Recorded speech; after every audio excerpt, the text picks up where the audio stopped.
Today's word is stupendous. You need some encouragement. We really love listening to you guys. You need some inspiration. Love your podcast. Wonderfully inspiring as I think about my marriage. Stupendous marriage encouragement. You're listening to the Stupendous Marriage Show. Hey there, welcome to the Stupendous Marriage Show. I'm Stu Gray. Hey, I'm Lisa Gray. This is a show where we answer your marriage questions and you send them our way on air at stupendousmarriage.com. That's the email. You can also text them, 615-592-1060, or the big blue button at stupendousmarriage.com. Yes, it is still there after many years, the big blue button. It's not as big as it used to be. It looks different, yes, that's for sure. That's okay. So, you just posted an article on our Facebook page last night that I thought was really interesting, talking about divorce rates actually decreasing. Yeah, Shaunti Feldhahn is a marriage researcher, and she has written several books. There was a For Wives Only and a For Husbands Only. Oh, yeah, that's book. right. Those were hers. And also she did the good news about marriage, talking about how we've got this notion in our culture, in our society, that the divorce rate has always been 50%, and if not worse, and it's just as bad in faith circles.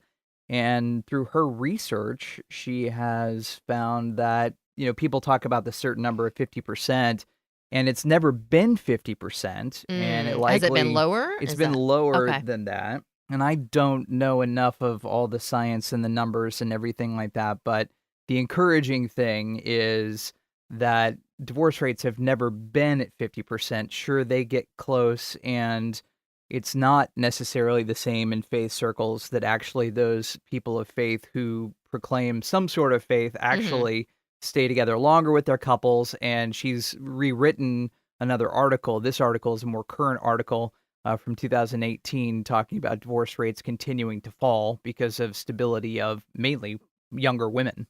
Well, and I read in there that she said they noted that it seems like women are getting married older. They are more educated, more stable, and therefore they're going into the marriage in a better place. And then it also said that the younger, less stable women are tending to not be married. And I thought, man, that is so true in the sense I see a lot of women getting married and people that I know, and they are older. I mean, I was older when we got married and more educated and kind of have their stuff together. A lot of them already own homes on their own before they're getting married.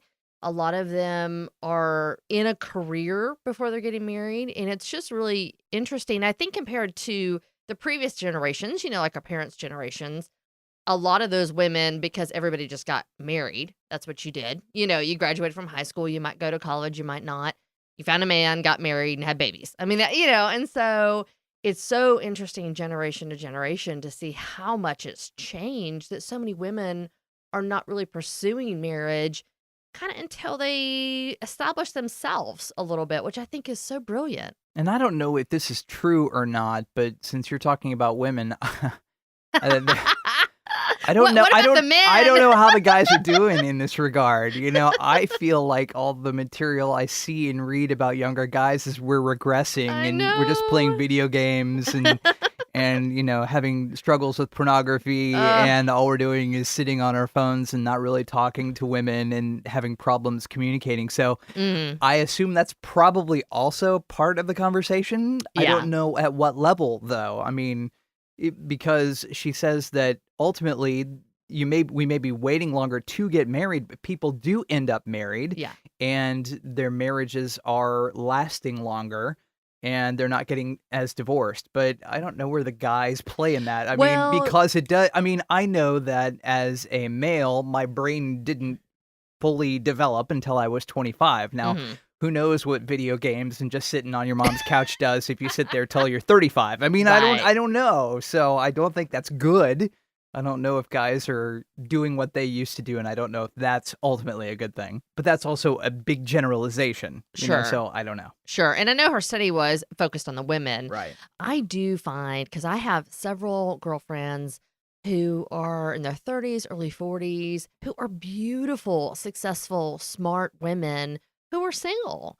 And they would love to be married and just have not found men who they want to marry, who are pursuing them.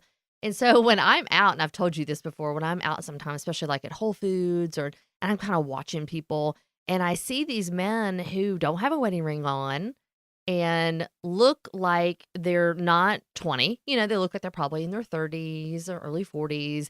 I just want to go over and kick him in the butt. I honestly do. Like, or at least I want to go over and go, excuse me, I'm not coming to hit on you. I just want to know, what is the deal, dude? Like, why are you not pursuing these beautiful women that I know? I mean, I just know so many beautiful women, and not just beautiful like looks, but just who really are great people who want to be married. And it seems like there's not a lot of men out there looking as well. And it may just be my little bubble, but I really do want to go over and check them out sometimes. But I don't. It'd be really interesting to find out, you know what I mean, and really research that. But we'll post to Shaunti's books and this article in the show notes for this show, and we'll get to our email coming up next. All right, let's get to the email. Hey there, Stu and Lisa. I'm really not liking that my wife wants to take off to the gym or to shop or to hang out with her girlfriends for hours on the weekends. I have to watch over the kids while she's gone. What do? I don't get any time for myself. I'm really sick of this pattern in our life. What should I do? Or what do you think?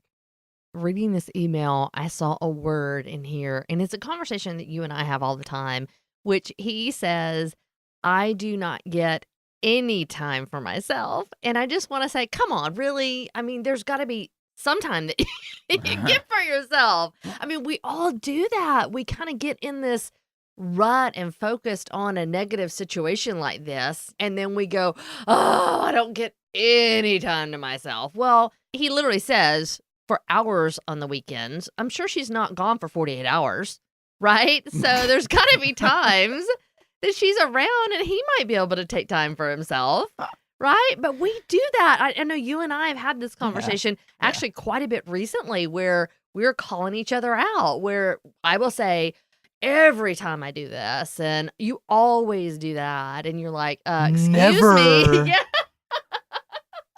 Exactly. So I hate to say that that's the one word that stood out the most. That is a pivotal word. Absolutely. That's a good point. Maybe perspective is off here.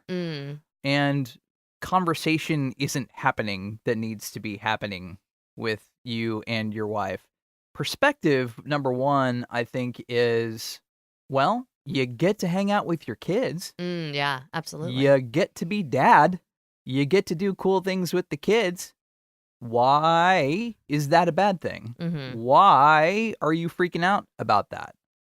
Yeah, sure, you might not have as much time to yourself as you like, but you can find time if it's just the weekends that your wife is going out. What are you doing every other day of the week? Monday, Tuesday, Wednesday, Thursday, Friday. That's 5 days. Right. Okay, and she's got the 2. So something perspective-wise seems to be off. You were talking about any time for yourself. What about those other 5 days? Huh? Is your wife taking care of the kids those 5 days? Trying to just kind of shift your perspective a bit. Maybe she needs that time if she's with them during the week so much and you're working or doing something else or playing your video games. And sorry. No. Not everybody's. You don't even play video. Well, I guess you play on your phone some, but you don't play much. So no, I don't. No, I don't spend a lot of time with the games. But the other thing was conversations need to be had. If you feel like something is off, you need to bring this up. You need to talk about it. You need to figure out the balance with your wife and figure out what she is needing in those couple days where she's hanging out with her friends and doing the time with her girlfriends. Does she need the time with her girlfriends to decompress from a hard week with the kids? I don't know, but that's definitely a conversation you guys need to figure out. If you're needing more time for yourself, you also need to express that to your wife. That is a valid argument as well. So you guys have to figure that out between the two of you.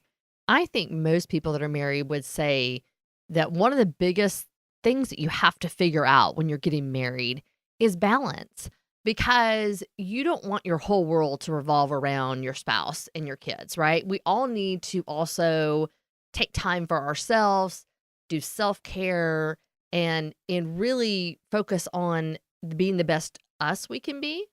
So I think figuring out the balance here. What does it look like? Does it mean that maybe if she is with the kids all week, you take the kids a little bit more during the week so she can take the kids more on the weekends? Like, what is the balance for you guys? I know it's hard in marriage anyways. Like when you first get married, it's difficult just figuring out, are we around each other all the time? Do we only see each other on the weekends? And then you throw kids in the mix and the 25 places they have to be and all the things they're generally doing or needing. And that really, if you don't stop and go, whoa, whoa, whoa, whoa, wait, we're kind of out of balance here. We got to figure out who is doing what when and how do we take care of ourselves individually so that when we're together as a family and when we're together as husband and wife or with the kiddos, we are being the best we can be. And I don't think you and I actually do that very well. I think we just kind of fly by the seat of our pants. I think most people do. So stopping and going, wait a minute, maybe we need to refocus and decide a little bit better balance for our marriage, I think is a great idea. Well, I understand balance, but where I go is expectations. Because anytime you have a problem with something, it's because something in your head has gone, I expect it to be this way. Right. And it's not. Mm-hmm. So there is a form of acceptance that needs to happen. Like, I accept my life that I'm a dad now, and I accept the fact that I'm going to hang out with my son a lot more because I'm a dad.